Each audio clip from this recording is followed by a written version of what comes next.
నువ్వు మౌనంగా ఉంటే సాయంత్రం వరకు గుమ్మం దగ్గరే ఉంచి మాట్లాడతారు. త్వరగా పేరు చెప్పేయమ్మా. చెప్పమ్మా. శ్రీరామ్.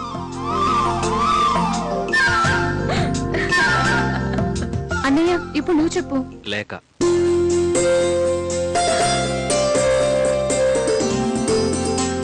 అక్క హారతి ఇవ్వక్క.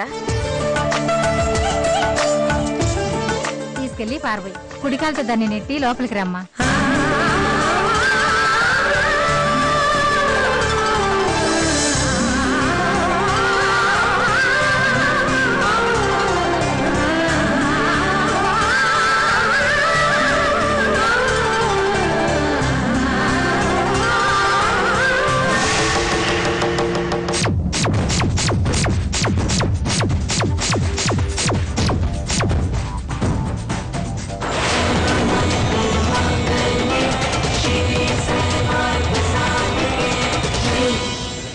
ఈ కోడలికి హారతి ఇవ్వరా అత్తయ్య గారు?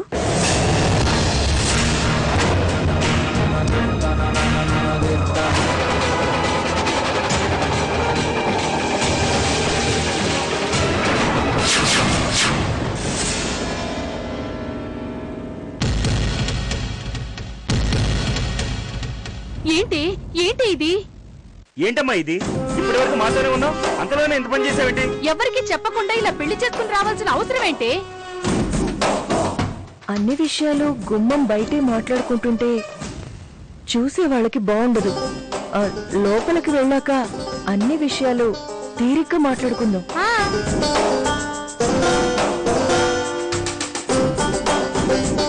పాపం వాళ్ళందరూ ఇప్పుడే హారతి తీసి అలసిపోయినట్టున్నారు. అయినా లేఖకి తీస్తే నాకు తీసినట్టే కదా. మనమే వెళ్దాం పదండి. ఆగమ్మా, కొత్త కోడలు హారతి లేకుండా ఇంట్లోకి అడుగు పెట్టడం ఇంటికి మంచిది కాదు. వదిన గారు వెళ్ళి హారతి ఇవ్వండి. రేఖ, అందరు అదోలా ఉన్నారేంటి? అందరికీ ఇష్టమే, కానీ చెప్పకుండా పెళ్లి చేసుకున్నా అని కాస్త బిట్టు చేస్తున్నారంతే. తీసుకెళ్లి పారబోయి కుడికాలు లోపల పెట్టి లోపలికి రండి.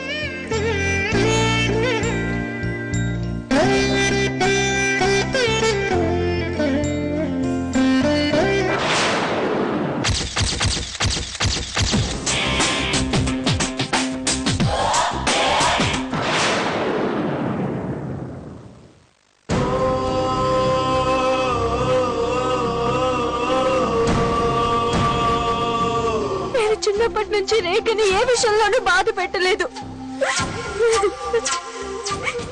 ఈ సంబంధం కూడా దాన్నే చేసుకోమని చెప్పాను. ప్రతి చిన్న కష్టాన్ని దాంతోనే పంచుకునేదాన్ని. అలాంటిది నాపై లాపాలని రేఖ ప్రయత్నించిందమ్మా.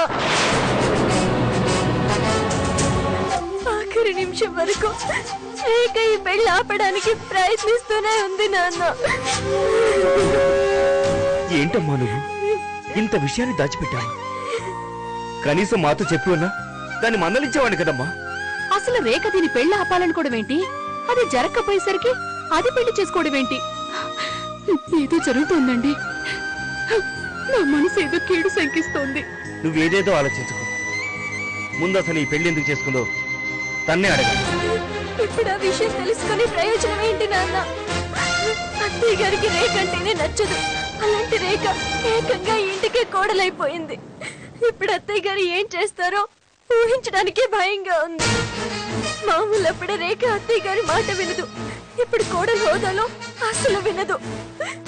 రేఖ వినకపోతే అత్తయ్య గారు ఊరుకోరు. అసలు ముందు రేఖని కోడలుగా అంగీకరిస్తేనే కదా ఇవన్నీ. ఇప్పుడు ఆవిడ ఏం చేస్తుందో ఏమో.